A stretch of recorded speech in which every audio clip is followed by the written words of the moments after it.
Price Lord. தேவனுக்கு மகிமை உண்டாவதாக. ஆண்டவர் இரட்சகருமாய் இருக்கிற இயேசு கிறிஸ்துவின் நாமத்தினாலே உங்கள் யாவரையும் இந்த கால வேளையில் வாழ்த்துகிறேன். இந்த நாளுக்கான தேவனுடைய வார்த்தை சங்கீதம் 33வது அதிகாரம் அதனுடைய 12வது வசனம். கர்த்தரை தங்களுக்கு தெய்வமாக கொண்ட ஜாதியும் அவர் தமக்கு சுதந்திரமாக தெரிந்து கொண்ட ஜனமும் பாக்கியம் உள்ளது என்று எழுதப்பட்டிருக்கிறது. தேவனால் தெரிந்து கொள்ளப்பட்டவன் அவன் ஆசீர்வதிக்கப்பட்டவன். உபாகமம் 4:20 வாசிக்கும்போது தேவன் தமக்கு சொந்தமாய் இருக்கும்படி என்ன செய்கிறார்? ஜனங்களை எகிப்து தேசத்திலிருந்து விடுதலை ஆக்குவதை நீங்கள் பார்க்க முடியும். எபேசியர் 2வது அதிகாரம் 8வது 9வது வசனத்தை நீங்கள் வாசித்து பார்ப்பீர்களே ஆனால் அங்கே எழுதப்பட்டிருக்கிறது, கிருபையினாலே விசுவாசத்தை கொண்டு ரட்சிக்கப்பட்டீர்கள், இது உங்களால் உண்டானது அல்ல, இது தேவனுடைய ஈவு, ஒருவரும் பெருமை பாராட்டாதபடிக்கு இது கிரியைகளினால் உண்டானது அல்ல என்று எழுதப்பட்டிருக்கிறது.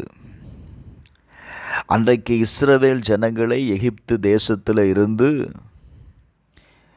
எரிகிற சூளையில் இருந்து அவர்களை விடுதலையாக்குகிறார். இதற்காக தமக்கு சொந்தமான ஜனமாய் இருக்கும்படி. ஆனால் எபேசியரில் வாசிக்கும்போது நாம் ஒவ்வொருவரையும் ஆண்டவர் அவருடைய கிருபையினாலே நாம் ரட்சிக்கப்பட்டிருக்கிறோம். எதற்காக? அவருடைய பிள்ளைகளாய் இருக்கும்படி. அவருடைய பிள்ளைகளை அவர் என்ன செய்கிறார்? உன்னதங்களிலே அவரோடு உட்கார செய்கிறாராங்க. Glory to God. தேவனுடைய கிருபையினால நாம் ஒவ்வொருவரையும் அவருடைய ஐஸ்வர்யத்தினாலே நம்மை ஆசீர்வதிக்கிறார். அதனால தான் அவன் சொல்கிறான், அவர் தமக்கு சுதந்திரமாய் தெரிந்து கொண்ட ஜனம் பாக்கியம் உள்ளது. எனக்கு அன்பானவர்களே, இந்த கால வேளையில் நீங்கள் தேவனால் தெரிந்து கொள்ளப்பட்டவர்கள். தேவனால் தெரிந்து கொள்ளப்பட்டிருக்கிற நீங்கள் தேவனால் ஆசீர்வதிக்கப்பட்டும் இருக்கிறீர்கள். சங்கீதம் 114:15 வாசிச்சிங்க அப்படின்னா, இவ்விதமான சீரைப்பெற்ற ஜனம் பாக்கியம் உள்ளது, கர்த்தரை தெய்வமாய் கொண்டிருக்கிற ஜனம் பாக்கியம் உள்ளது என்று எழுதப்பட்டிருக்கிறது. Glory to God. உபாகமம் 33:29 வாசித்து பாருங்க. இஸ்ரவேலே, நீ பாக்கியவான், கர்த்தரால் ரட்சிக்கப்பட்ட ஜனமே, உனக்கு ஒப்பானவன் யார்? உனக்கு சகாயம் செய்யும் கேடகமும் உனக்கு மகிமை பொருந்திய பட்டயமும் அவரே.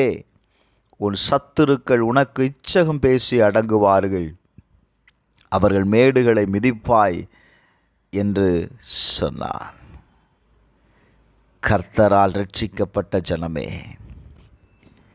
உனக்கு ஒப்பானவன் யாரும் இல்லைங்க. இந்த கால வேளையில் உங்களுடைய சிந்தனையில் ஒரே ஒரு வார்த்தை, நான் தேவனால் தெரிந்து கொள்ளப்பட்டவன், கர்த்தர் என்னை தமக்கென்று தெரிந்தெடுத்திருக்கிறார், நான் அவருடைய சகாயத்தை பெற்றுக்கொள்ளுகிறேன், எனக்கு எதிராக இருக்கிற சத்துருக்களை அவர் வீழ்த்துகிறார்.